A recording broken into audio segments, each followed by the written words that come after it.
When we talk about changing the brain, improving focus, learning new skills, overcoming limiting habits, or even reshaping our identity, we're really talking about one central process: neuroplasticity. Neuroplasticity is the brain's ability to change its structure and function in response to experience. This isn't just a poetic idea, it's a biologically measurable phenomenon, and the gateway to neuroplasticity is focus. The human brain is made up of roughly 86 billion neurons, each capable of forming thousands of connections. These connections, called synapses, are not fixed. They strengthen or weaken depending on how often they're used. The old saying, "neurons that fire together wire together," is exactly right, but those neurons won't fire together and wire together unless you are in a heightened state of attention. This is the first key to rewiring your mind, understanding that change doesn't happen just because you want it to. Change happens when you apply focused attention to a specific behavior or thought pattern and repeat it over time. Without focus, your brain simply doesn't receive the signal that something is important. It doesn't mobilize the neurochemical machinery needed to encode that experience into long-term memory or habit. Let's get more specific. When you're focused, truly focused, several important neurochemicals are released. Acetylcholine, which acts like a spotlight, sharpens the brain's awareness of what matters. It signals to neurons, "This is the circuit we're working on." At the same time, dopamine is released, a neuromodulator associated with motivation and reward. Dopamine reinforces the behavior, telling the brain, "This felt good, do it again." These chemicals don't just make you feel engaged, they mark certain neural pathways for change. So how do you trigger this? How do you apply it practically? One of the most effective tools is what I call a deep work protocol. This involves carving out a block of uninterrupted time, ideally 90 minutes, where you focus on a single cognitively demanding task. It could be learning a new language, solving a complex problem, writing, practicing a skill, or training your body with deliberate movement. What matters most is that it requires effort and that you stay engaged despite the natural pull toward distraction. When you begin, your brain will resist. That's normal. The prefrontal cortex, responsible for executive function, is not designed for effortless, constant concentration.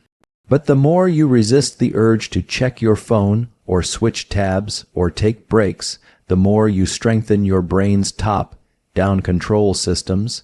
This is a perfect example of self-directed neuroplasticity. You're using your mind to change your brain. Environment matters too. Your brain is highly sensitive to context. If you always study or work in the same place, over time your brain begins to associate that environment with focus. This is known as context-dependent learning, and it can be a powerful accelerator. Set up a space with minimal distraction, use noise, canceling headphones if necessary, turn off notifications. These small cues add up. There's another key piece of this puzzle, and it's one most people ignore: emotions. When you care about something, when the outcome matters to you, your brain releases even more acetylcholine and dopamine. That's why it's crucial to connect your focused work to a larger purpose. Why are you learning this skill? Who will benefit if you succeed? What does this mean for your future self? When you can emotionally link your efforts to your identity, neuroplasticity kicks into a higher gear. Now let's address the myth of multitasking. Every time you switch tasks, say, answering a message while studying, your brain has to reorient itself. That creates what's called a switching cost. You burn energy, lose momentum, and most importantly, interrupt the very chemical environment that allows neuroplasticity to occur. So if you want to rewire your mind, protect your focus like it's a sacred resource, because it is. Finally, repetition is what solidifies change. One focused session is a spark. 10 sessions begins to lay the wiring. 100, that's a new circuit, that's a new you, and science backs this. Structural changes in the brain, such as increased myelination of neural pathways or the strengthening of dendritic connections, occur over time with consistent, repeated effort. So, to rewire your brain, Don't wait for motivation. Don't wait for the perfect moment. Start with focused practice. Set a 90-minute timer. Eliminate distraction. Do the thing that matters and do it with intensity. That's how you harness the brain's natural ability to change. That's how you leverage neuroplasticity, and that's how you rewire your mind. Most people think that change happens while we're actively learning, practicing, or working. And to some extent, that's true. Attention and repetition are critical for neuroplasticity, but what's often overlooked is what happens after. In fact, some of the most important changes in the brain occur not during effort, but during rest and especially during sleep. If you're trying to rewire your brain, recover your mental energy, or consolidate new skills or habits, then prioritizing quality, sleep, and structured rest is non-negotiable. Let's start with what sleep actually does for the brain. During sleep, particularly during slow, wave sleep and REM sleep, the brain engages in several crucial operations. First, it strengthens the neural circuits that were active during the day, especially the ones that were repeated with high emotional or cognitive engagement. This is what we call memory consolidation. The brain replays patterns of activity that were laid down during learning, and through this replay, it reinforces those circuits. If focused work is like writing with a pen, sleep is like going over that writing in permanent ink. There's also evidence that sleep helps with neural pruning, eliminating or weakening connections that are no longer useful. This allows the brain to become more efficient, reducing noise and strengthening signal. You're not just reinforcing the right pathways, you're also cleaning out the ones you don't need. That's a key part of rewiring, not just adding new circuits, but shaping the network to be more streamlined and effective. One of the most powerful studies in this area showed that when people learned a motor task like typing a sequence on a keyboard, they didn't show the full benefits of that training until after they slept. The actual performance gains came the next day after a full night of rest. The implication is clear. If you're skipping sleep, you're leaving neuroplasticity on the table. You're doing the work, but you're not letting your brain finish the job. So how do you optimize this? First, understand that sleep quality and timing matter just as much as duration. The human brain operates on a circadian rhythm, a roughly 24-hour cycle governed by light exposure and internal biological clocks. One of the best ways to anchor this rhythm is by getting sunlight into your eyes within the first 30-60 minutes of waking. This sets off a cascade of hormonal signals, including a rise in cortisol, which helps wakefulness, and a delayed pulse of melatonin, which will help you fall asleep later that night. That morning light is like setting the brain's internal stopwatch, and it's one of the most overlooked tools for better sleep. Equally important is reducing light exposure, especially blue light, in the hour or two before bed. Melatonin, the hormone that signals to your body it's time to sleep, is extremely sensitive to light.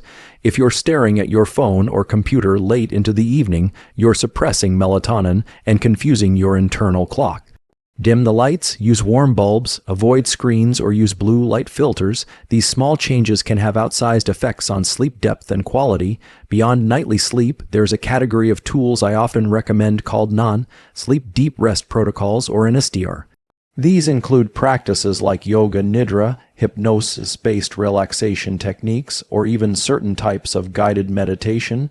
NSDR has been shown to shift the brain into a state of low-frequency activity similar to early sleep, which promotes recovery, enhances learning, and reduces stress. Just 10-20 minutes of NSDR per day can improve your ability to consolidate information, reset your cognitive energy, and reduce burnout.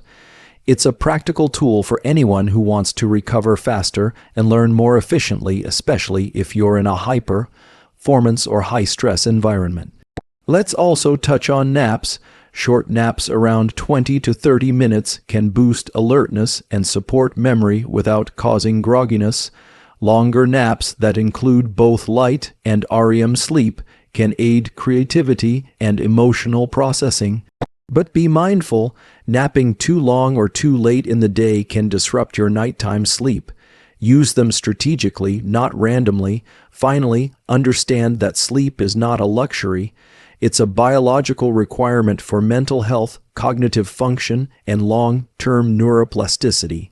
When you sleep well, you learn better, you're more emotionally regulated, your immune system functions properly, you can focus more deeply, and over time, you become more resilient mentally and physically. So if you're serious about rewiring your brain, whether that means building better habits, overcoming emotional struggles, or mastering a new skill, you have to honor the second half of the equation. Do the work, yes, but then let the brain do its work. Prioritize sleep, build in moments of deep rest, and watch how much faster and more powerfully your mind begins to change. One of the most empowering concepts in neuroscience is the idea of self-directed neuroplasticity, your ability to use your thoughts and actions to rewire your own brain. Unlike animals that change primarily through instinct or environment, humans can change their neural circuitry through deliberate behavior. In other words, you are not just the passenger of your brain, you can be the driver. Every intentional action you take is a message to your nervous system that says, "This matters, strengthen this pathway." Over time, those messages become new habits, new responses, and even a new identity. To understand how this works, consider that the brain is a prediction machine. It constantly evaluates your internal state and external environment to determine what to expect next. Your behaviors, especially repeated behaviors, are one of the strongest signals your brain uses to decide how to wire itself. So if you consistently act in a way that aligns with confidence, discipline, or gratitude, your brain starts adapting itself to make those states more accessible and more automatic. This is where behavioral contagion comes in, a phenomenon where your brain picks up patterns from your environment, especially from the people around you. Humans are deeply social organisms. From a neuroscience perspective, this is largely due to mirror neurons, specialized brain cells that activate both when you perform an action and when you observe someone else doing the same. This mirroring system allows you to learn through imitation, but it also means you are constantly, often unconsciously, adopting the behaviors, emotional states, and values of those around you. So if you're trying to rewire your mind to become more focused, disciplined, optimistic, or calm, you must curate your environment carefully. You can think of it like this: your brain is always being shaped. The question is, who's shaping it? Is it you, or is it your phone, your social media feed, your peer group, or your workplace? You must decide which inputs deserve access to your neural real estate. One of the most effective strategies is to surround yourself with people whose habits align with the version of yourself you want to become. This doesn't mean cutting everyone off, but it does mean being intentional about proximity. If you spend time with people who prioritize health, focus, and growth, your brain will start normalizing those behaviors. The same is true in reverse. If you surround yourself with chronic complainers, procrastinators, or people who avoid responsibility, that mindset can infect you neurologically. Self-directed neuroplasticity also requires deliberate repetition. The brain doesn't change because you have a single insight or read an inspirational quote. It changes because you act in alignment with that insight over and over again. That's how neural circuits are built and reinforced, through consistent experience. For example, if you're trying to become more disciplined, the key is not to wait until you feel motivated. The key is to take even a small action, waking up on time, journaling, exercising, doing deep work, before you feel ready. Every time you do, you strengthen the neural pathways associated with discipline. Over time, those behaviors become easier because the brain has built a framework to support them. It's important to know that early in this process, the effort will feel uncomfortable. That's normal.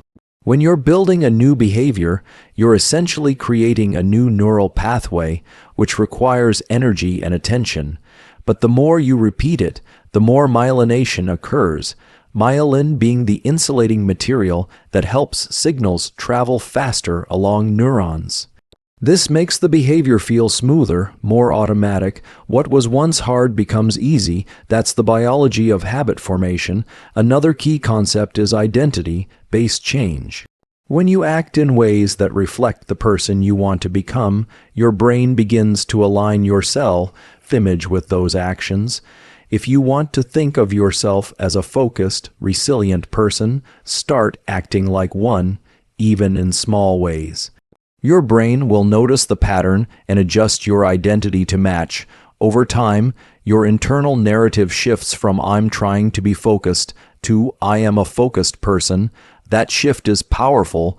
Behavior creates identity as much as identity creates behavior. And finally, understand that setbacks are part of the process. Neuroplasticity is not linear. You will have days when old habits return or motivation drops. That doesn't mean you failed. It means your brain is in the middle of a change process. The circuits you're trying to build are still competing with older, more established ones. Your job is to keep signaling to the brain through repeated, intentional action which circuits you want to reinforce. So if you want to rewire your mind, don't just think differently, act differently, behave as the person you want to become. Surround yourself with people and environments that support that version of you. Use your daily behaviors as levers to shape your brain, your identity, and your future. That's the power of self-directed neuroplasticity, and it's available to you starting now.